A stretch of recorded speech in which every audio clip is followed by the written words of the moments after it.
helping neurotypical, neurodiverse marriages. Marriages where a spouse is on the autistic spectrum.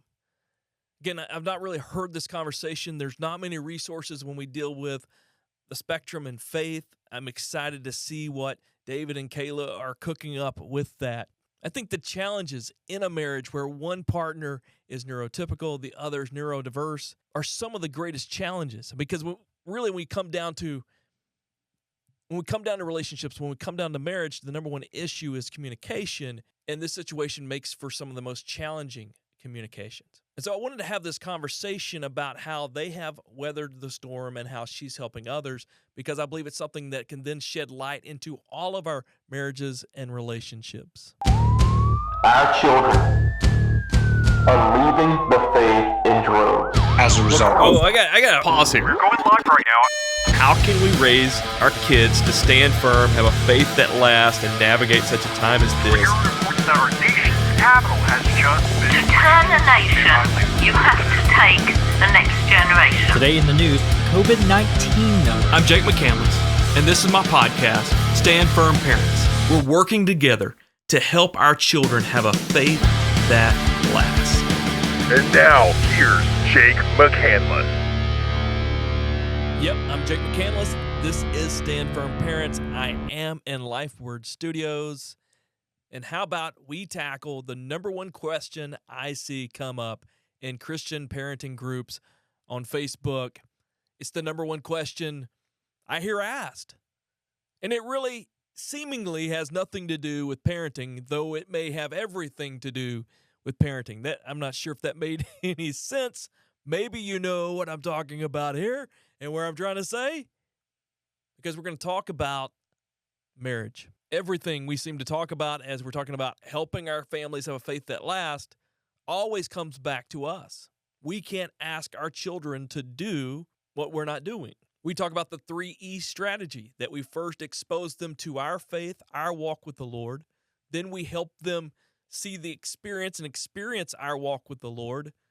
And then we help give them an endeavor, a spiritual adventure on their own. But our walk with the Lord, our interaction with their kids, and our passing down our walk with the Lord to our kids all hinges on our relationships, our marriages, our situations, and regardless of where you're at in that, it all comes down to our relationships, whether that's our marriage, whether that's as a single parent working with, co-parenting with an ex, a single parent on our own, single parent entering the dating world and parenting. All of that forms the foundation on which we're able to parent from, not excluded in any way. And I think you will agree that in our relationship situation, if there's not peace, if we're struggling, then it's hard to even walk with the Lord. It's hard to be our best selves, and therefore it's hard to be a parent. And so one of the things I want to constantly be doing with this podcast is, we're taking parenting to the next level, really, because we're talking about doing something that's not really happening. As we're talking about anywhere from 20% to 45% of children actually stay in the faith after they leave Christian homes. And so we're talking next level parenting, and we're going to do that because that's what the focus is. But we got to make sure we're coming back and we're hitting the foundational parts of our life, our walk with Christ, and our families. And of course, that is our relationships, that is our marriages. So to do this, I've brought in a special guest, a friend of mine. I'm excited about this conversation. And probably when we're talking about marriage, I'm always going to bring a guest in. I think I shared with you that about my unofficial minor in marriage and family ministry, how that when I was in college and seminary, I was looking at, okay, I want to do like family ministry, that type work. And then I did my first marital counseling session. I'm like, nope, I'm out. I want nothing to do with this. And it's crazy how God brings things full circle. And so definitely not going to talk as authority on that subject. So I'll probably always have a guest. So we're going to go in two parts, actually two different episodes, because my guest wears multiple hats. We're going to let her put one hat on for this episode, and in the following episode, we'll have her put on another hat, but we'll continue to talk about marriage just from some different perspectives. And honestly, I have not heard really any interview, conversation, or seen content on this, partly where we're going today. And so I think it's a really cool opportunity. And I know this may not fit everyone's situation, but I think we all can learn from this. And so my guest today is a good friend of mine, Kayla Norris, who is also responsible for me really even doing this podcast. I'll come back to that. But me and my wife are good friends with David and Kayla. So Kayla has a marketing business, and that's what we're going to talk about in the next episode. But she is also beginning a ministry helping neurotypical, neurodiverse marriages where a spouse is on the autistic spectrum. Again, I've not really heard this conversation. There's not many resources when we deal with the spectrum and faith. I'm excited to see what David and Kayla are cooking up with that. I think the challenges in a marriage where one partner is neurotypical, the other is neurodiverse, are some of the greatest challenges. Because really, when we come down to relationships, when we come down to marriage, the number one issue is communication. And this situation makes for some of the most challenging communications. And so I wanted to have this conversation about how they have weathered the storm and how she's helping others, because I believe it's something that can then shed light into all of our marriages and relationships. Because let's just face it, relationships are difficult, no matter what they are, and especially marital relationships. So my guest, Kayla Norris, lives in Arkansas and is a wife, dog mom, and entrepreneur passionate about neurotypical and neurodiverse marriages. After learning that her husband David was on the autism spectrum in 2021, the two have gone through great lengths to heal and restore their marriage, and by the grace of Jesus, after years of hurt and miscommunication, now they're focused on helping other couples do the same. By simply telling her story of hope to women in similar situations, she's able to help them see that they don't simply have to survive their marriages, but they can thrive and find true joy and happiness in their marriages. Kayla owns a marketing agency by day and spends her nights and weekends with her friends and family, often debating the finer points of theology. A Celebrate Recovery veteran, she also enjoys providing vocals to her local CR worship band. Her favorite tiny human is her nephew, Henry. So before I bring Kayla on, I've got a surprise. So we're talking marriage, and in the next episode, I've asked her to blend marriage and her marketing mind as we look at how the algorithm in our social media feed is not necessarily a friend towards our marriages. But as I teased, Kayla is responsible for me really doing this podcast and partnering with LifeWord, which is incredible. And so as we became friends with her and David, I met with her and she came on board to really help me make this transition from just talking prophecy to then coming alongside parents and helping families have a faith that lasts. She's responsible for our new logo. She's responsible for our colors. She's responsible for a lot of this. And I've got some incredible results I've not shared with her yet. So I'm going to surprise her and throw her off right off at the bat with this great news. I wanted to share this to you live without any prep, without any warning. So I partnered with LifeWord. We're in the LifeWord studios. We are now 4 episodes have come out video-wise on the Stand Firm platforms. LifeWord is also running them as well. And so 2 episodes have come out. One came out this week. The first one had 13,000 views, which was incredible. You know, that was awesome to see. But then, drum roll, the second episode that came out this week, just 3 days out, and we're sitting at 279,000 plays. Oh my God, I'm such a proud marketing mama right now. I didn't want to give this away or anything in our pre-conversation because I wanted to get your raw reaction to that. I'm seriously super proud about that. Yeah, I have to share the story. I have to stop you and share the story about the logo change. I don't know. I've got editing power, so I don't know. Okay. I just remember us sitting down and me looking at your initial branding and everything was black and red. And just saying, like, hey, Jake, let's just talk about that for a second. Like, black and red, those are the colors of Satan. but I love them. and I told you that I had met with a business coach like 7 years before when I launched Stand Firm, and he told me these colors, Jake, they've got to go. That's not going to work. And 7 years later, you finally convinced me. Hey, he laid the groundwork. I just pulled you home. But just incredible, just the power of life words. So the 13,000. So for 20 episodes, audio only, our podcast had gotten around the 15,000 downloads, which I was happy about. And our first episode on the LifeWord platforms gets that many. And this second one, again, just 3 days out, we're nearly at 280,000 plays, which is just absolutely incredible. So shout out, Kayla, thank you for that. Well, you're doing the work. All I gave you was the strategy, and the execution is like 99% of the battle. So good job. Yeah, you've got to know what to do. But so we're going to talk a little bit about your marketing guru-ness, and so people know they need to listen in as we do that. But we're going to have a little bit of different conversation because, as I shared in your bio, you and David are tackling a new ministry, which I'm really excited about, and I hope we get to share a lot of that here on Stand Firm Ministries and Stand Firm Parents Podcasts. But so, Kayla, you are working with spouses in very difficult situations. Can you tell us a bit about what you're doing? Yeah, so it's not a true formal ministry in the sense of, it's any organized effort yet. I'm hoping that it does become that. It has just happened so organically, essentially sharing my own story of, from darkness to light with people. So my husband and I, we have been married, it'll be 12 years next month. And that is not for lack of us trying to destroy it. So the fact that we're still here is truly by the grace of God and just us making the choice to draw to Jesus as a couple.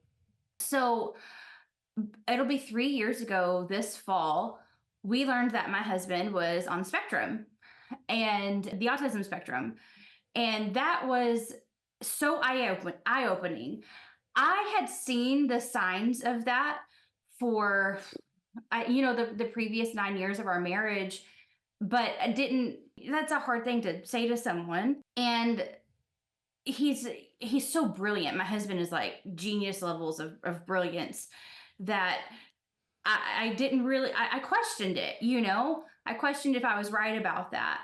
So once we learned, let me interrupt you just so everybody knows how genius level he is. He's just graduated from law school, working with the law. I don't know the right term to use there, but he's working in the legal aspect. And then he just has had a book come out, which I'm sure we'll get to as well, working on another one. So when you say genius, it's legit.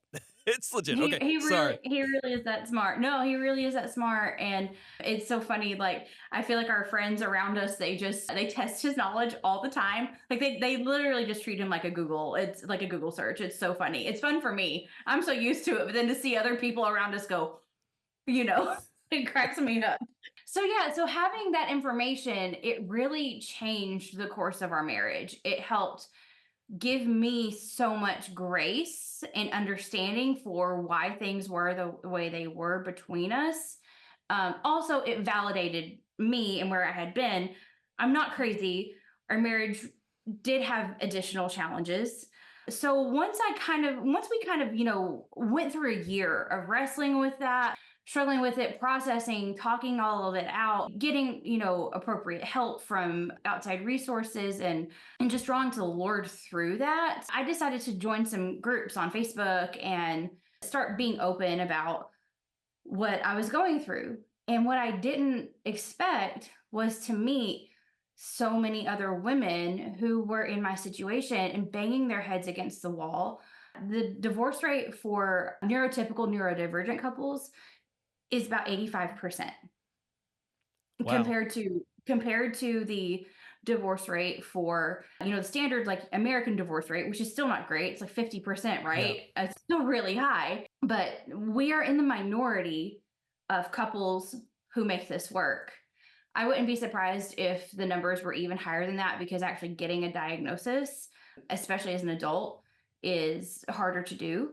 It's just because it's expensive. And really, this is becoming a new challenge because, and I may be wrong with that, but my understanding, we really having I guess, new wave of autism become adults, and then that's becoming seemingly more prevalent in our country, in our society, and things. Is that right to say? Is that fair to say?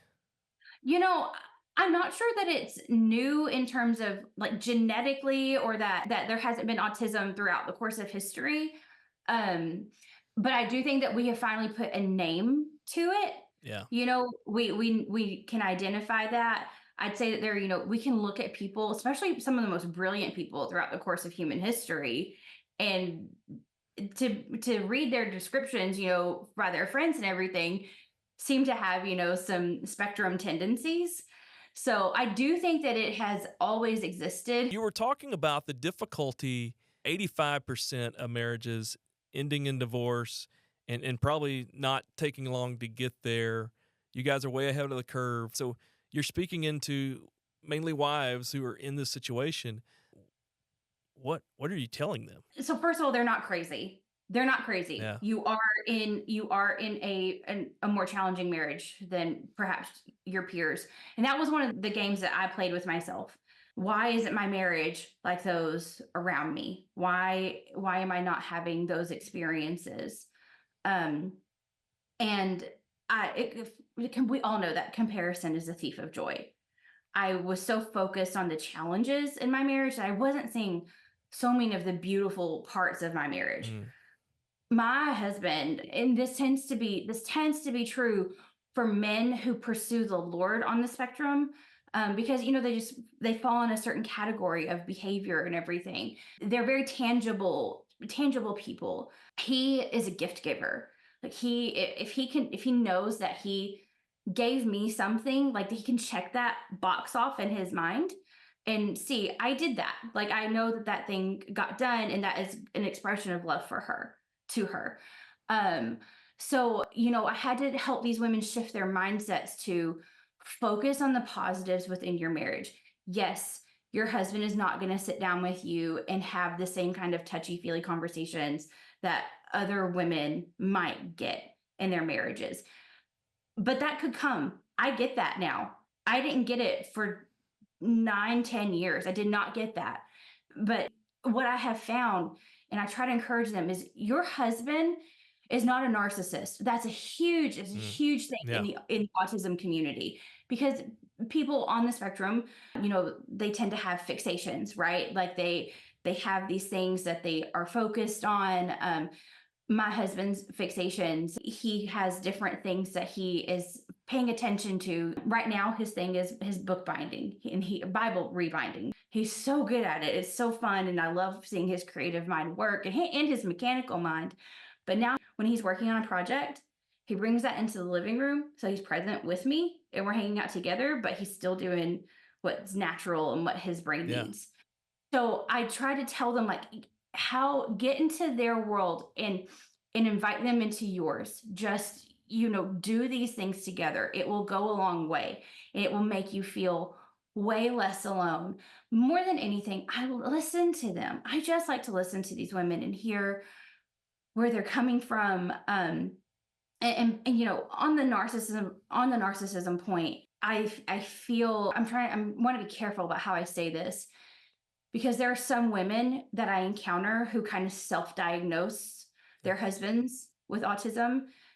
And I just listen to them like that it's not an autism. Those are not autistic behaviors. It sounds like you really are experiencing more narcissism. You need to, this is more like you need to get the church involved. You need to see a different type of professional, because my husband is not a selfish person. He is not a narcissist in any shape, form, or fashion. He genuinely loves me. He puts me first. He loves me like Christ loves the church. It is a beautiful experience, but his expressions of love are so different than what other marriages, I think, experience. And for me, I have gotten to where I actually feel really special about it. And so I try to help them find, how are you how is your marriage special? How is it unique? And when we can dwell in that and live in that and find the gratitude in that with the Lord, it just multiplies. It multiplies, it grows, and you get to see because if you reward your husband on the spectrum with words of affirmation and with positive feedback of like, hey, you did this thing for me, it made me feel this way, thank you so much, it's going to happen again. It'll probably happen again really soon because they love and they love that feeling. I see these women live in constant states of negativity because they're both so miserable with each other. They're so miserable. I'm talking, I talk with women who they're 30 years deep into their marriage now, and they're hopeless. They're in it. They're surviving their marriages at this point. Their husbands don't feel like they can change. And if they are in a situation where they're with a man who is more set in his ways, that can happen. That really can happen with, with men who have autism. I encourage them, like, this change is going to have to start with you.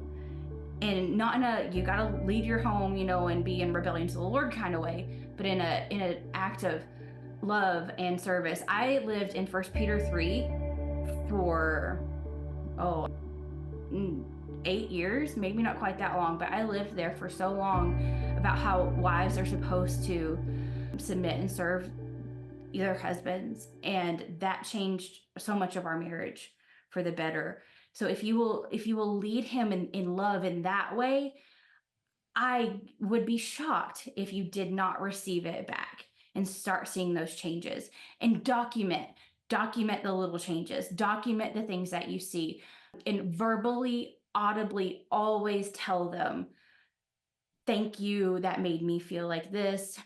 It can feel a little daunting at first. I won't lie, there was a moment where I was like, things that you and I just perceive and understand so easily. Like, I know if I give you a cookie, that's going to make you happy, right? I don't need, like, you're not going to tell me, you don't have to express to me how amazing this cookie made you feel, right? So with my husband, I really try to express to him, you did this thing, it made me feel so good. And I know I'm repeating myself, but that is a huge part in overcoming this. Yeah. So, Kayla, one of the main reasons I wanted to talk about, one, because I just don't hear anybody talking about this, and I think it's something that needs to be talked about. But two, you and David have been in one of the most difficult situations. You are persevering. You're not just surviving. What you've talked about seems like a lot of work. Why stick in it and do all this stuff? One, I fear the Lord. I fear the Lord, truly. There were moments, and again, it's a different conversation, a different story, but we both went out of our way to destroy our marriage in many, many different ways. Ultimately, one, I fear the Lord, and my fear of rebelling against him was greater than my fear of staying in this marriage. Yeah. So there was that aspect first. I got to a place where I was like, okay, I'm not going to have partnership with my husband the way I thought I did. I'm going to have to be okay with partnership with the Lord and being in this kind of cold marriage. I got there first.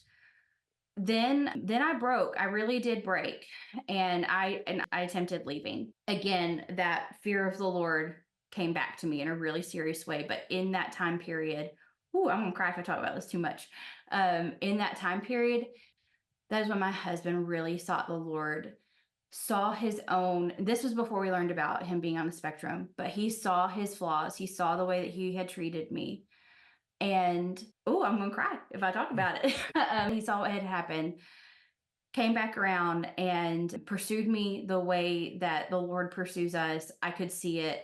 I'll never forget. I had this moment where I was away from him, and the Lord just convicted me of, I have given you the husband that you have asked me for. What are you doing here?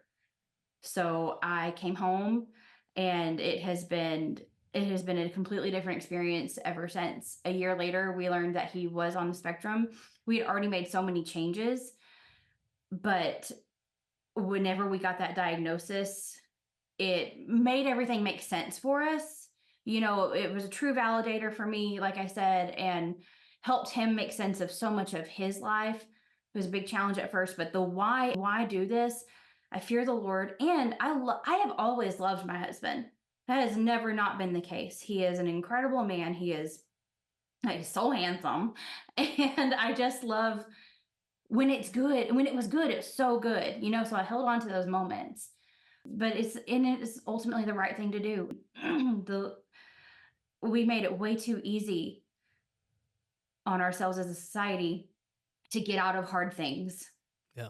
And I have learned so much more in the bad than I did in the good. Yeah. So just sticking it out has been totally worth it. You took steps to leave and ultimately begin working, and it doesn't sound like it's just you working. He's working as well. But that created some kind of boundary. I know probably many wives listening, their situation, they may not feel safe. I'm going off script here, but what would you suggest in dealing with and creating boundaries in difficult situations?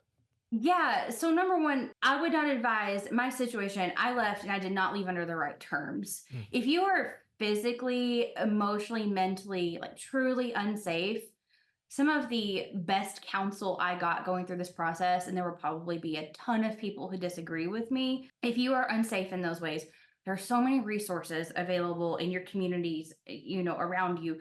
Use those resources.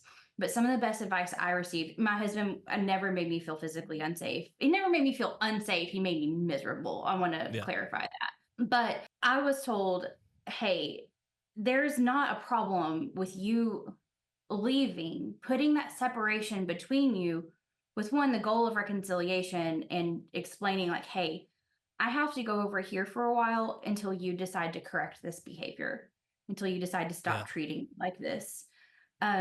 That is not, I would not say that's your first go-to. That's when things are pretty extreme. Again, I am not a licensed counselor or therapist. But I can see back in seasons of my life where that would have been the right thing to do, because keeping myself in that space was just unhealthy for me, long term. Yeah. So there is that option, but within your, within your home, because we don't have children.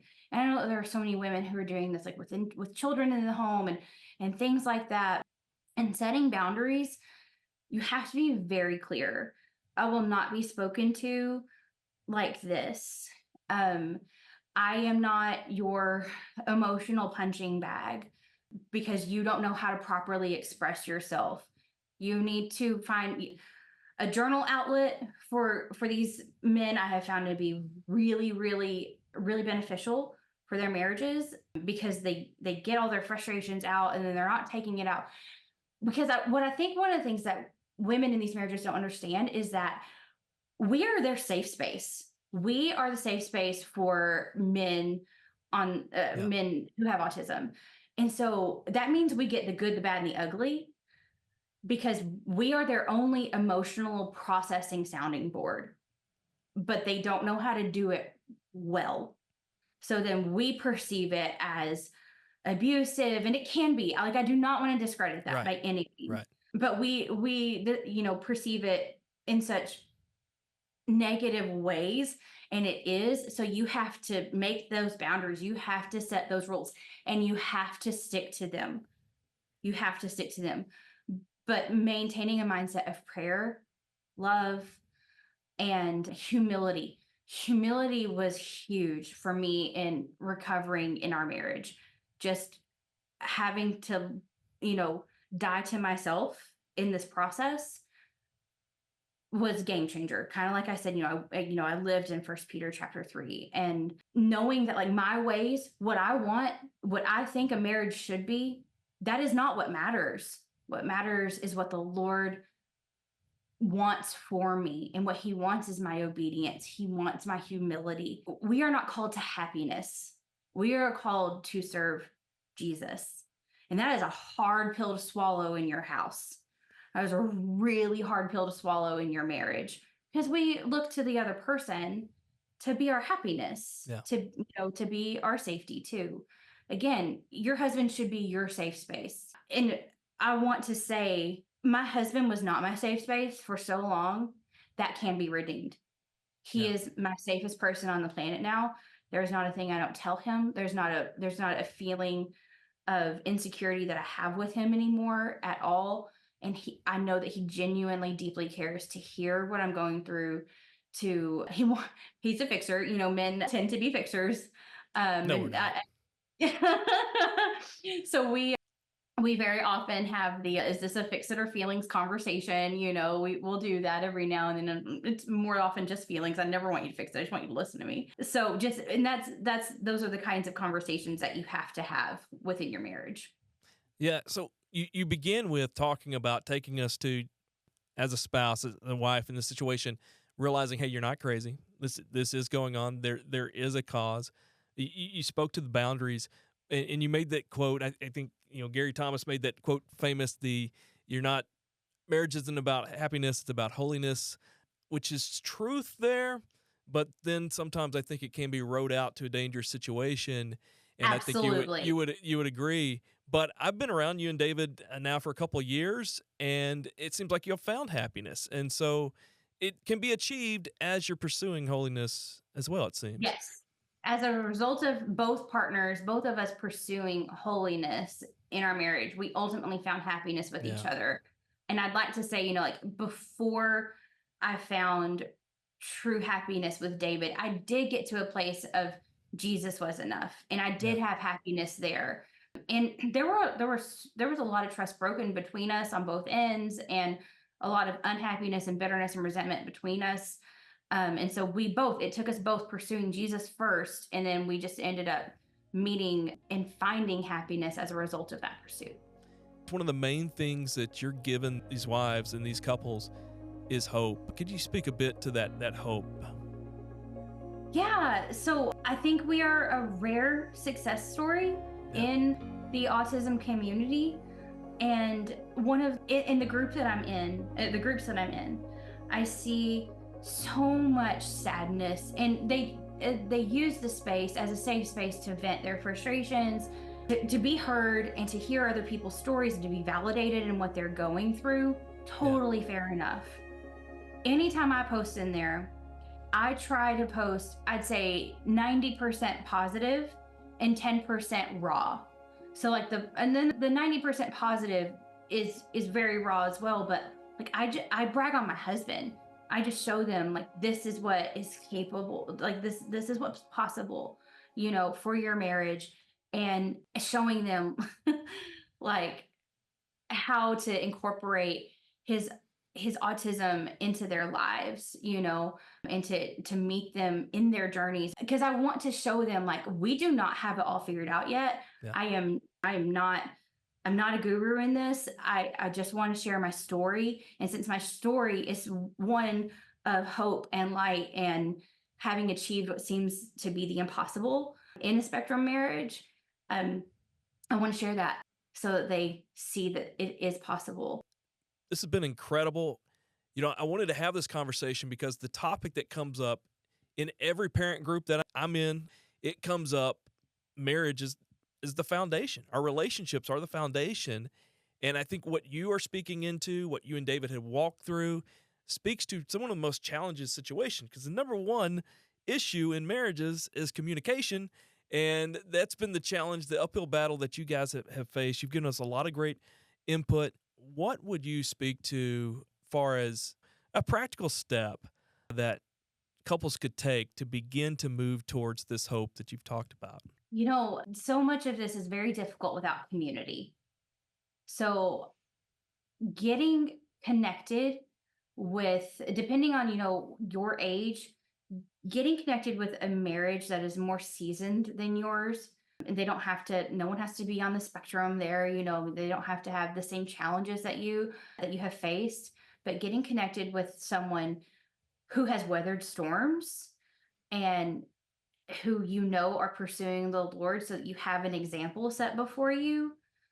That's huge, super beneficial. Someone that doesn't mind taking your call or answering your text whenever you're going through it, whenever you're having that conflict, whatever it is.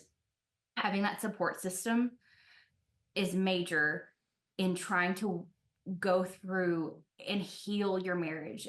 Whenever your body is physically hurt, if you have a bone that's broken, the healing process is painful. Getting your body healed is painful.